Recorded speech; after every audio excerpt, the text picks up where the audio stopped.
Nowhere to go but up. It's chapter 18 of How to Ride a Ring-Ring Storm. In an instant, a plan popped into Hiccup's mind. The archipelago was a dangerous place to live, and Hiccup had spent many years coming up with one desperate plan after another, but this was a plan so crazy, even to be given the name desperate. So let's call it the suicidal plan. Sheathing his sword, the Endeavour, Hiccup began to climb the mast of the American Dream 2. And this chapter 18 is called Up the Mast of the American Great Dream 2. He shinned up the mast like a little monkey as it reared up and down like a great plunging tree on the back of the waves. He was in terrible danger of being blown off by the shrieking wind that tore at his clothes and froze his fingers till they nearly lost their grip. But up and up he climbed. Norbert halted at the bottom of the mast for a second. He was laughing as he did this, shouting up the mast, "Where are you going, you small boy? Don't you know you're going to run out of mast and I shall get you in the end?"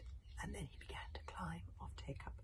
Up and up, Norbert climbed in pursuit. He was surprisingly quick, for he had an interesting technique. Every few minutes or so, he would let out a scream of effort as he sank his axe deep into the mast above. And then he hauled himself up, almost entirely with the strength of his upper arms, worked the axe out, and dug it into position a few metres further up. Hiccup had run out of mast. He curled the rope of the rigging round his arm. He was careful not to tie it this time, drew his sword again, and waited for Norbert. Down in the sea, Fishlegs and Kamikaze were watching him open-mouthed. "What is he doing?" "I think," said Fishlegs slowly, "he's going to fight Norbert on the mast." Hiccup's fight with Norbert on the masttop has passed into Viking legend. Never had a fight been undertaken in such difficult circumstances as these, on top of the rigging and mast of a ship that was rapidly sinking in the middle of a thunderstorm and under attack from below by one of the major monsters of the deep. Norbert drew his blade with his left hand as soon as he was level with Hiccup and aimed a great swinging swipe at the boy, which Hiccup parried at the last moment, and the two great swords rang together. "It's not too late, Norbert," panted Hiccup as he parried a flashburn fancy thrust and nearly fell off the rigging while doing so. "Can't we put this off until later? This boat is sinking." As if in response to this statement, the boat gave another lurch downward, and Hiccup was hanging only by one arm for a second before he got his feet back on the slopes, slippery in the drenching rain. "I've been patient," howled Norbert, slicing through the air with a double-wristed heartbreaker. 15 years stuck on Asteria, and then the American Dream built and destroyed by you. Everything was all going to plan if you hadn't come along. You can sort of see Norbert's point there. Look, they're fighting on the masthead. A bit like Captain Hook and Peter Pan.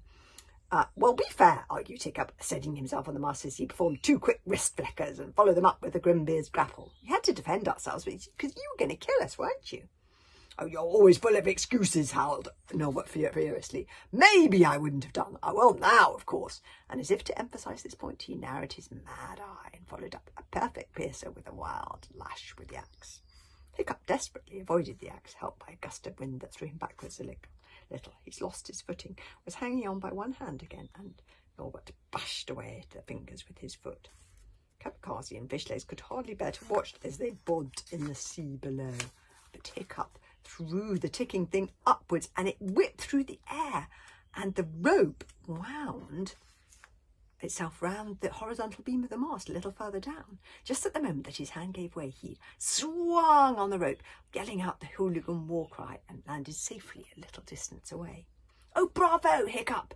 jeered Kamikaze excitedly. "That was a really cool move." Toothless flapping into Norbert's face gave Hiccup the time to regain his footing on the rigging. Hiccup followed up with some graceful left-hand lunges, one of which was so close to disabling Norbert's sword arm that it ripped off the right sleeve. "I think he's winning, you know, Fishlegs," checked Kamikaze. It was an extraordinary sight.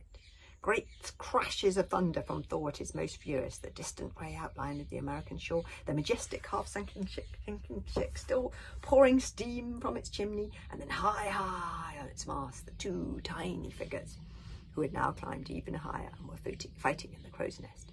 "Oh, for Thor's sake," gasped Fishlegs as he clung like a half-drowned little spider to the map table. "What's that?" Leviathan had been repeatedly battering the ship from below, and it must have been very well made for the American Dream 2, for it was only now that the hull gave way into splinters and the head of the great dragon appeared through the deck, screaming in fury and chomping away at the wood with its fangs. It threw back its head and let out a great roar, shooting 3 of its stings upwards simultaneously. One of the flaming spears of bone shot straight through the sword thighs, while the other narrowly missed Norbert's bottom. That would have been uncomfortable, not to mention a bad memory. Do you remember last time when he shot Norbert in the bottom? Back in How to Teach the Dragon's Curse. As if woken from a dream, Norbert looked down to see the deck destroyed, and with the head of the monster thrusting right through it, and looking up at him, and hiccup. An appalling stench. Oh, you're going to see the picture on the next page. An appalling stench of long dead seal and rotting porpoise reeked off its fangs. These large sea creatures always smell bad, I'm afraid, owing to their carnivore diet, and the feet of an unfortunate hysteric crew member could clearly be seen disappearing down that dark, cavernous gullet. Norbert's concentration wavered for a second as he realised he'd been carried away by his own anger, and death was now staring him in the face. There's the Leviathan organ, swallowing the mast. There is Norbert. There is Hiccup. How are they going to get out of this one? I'll have to have the rest of the chapter tomorrow.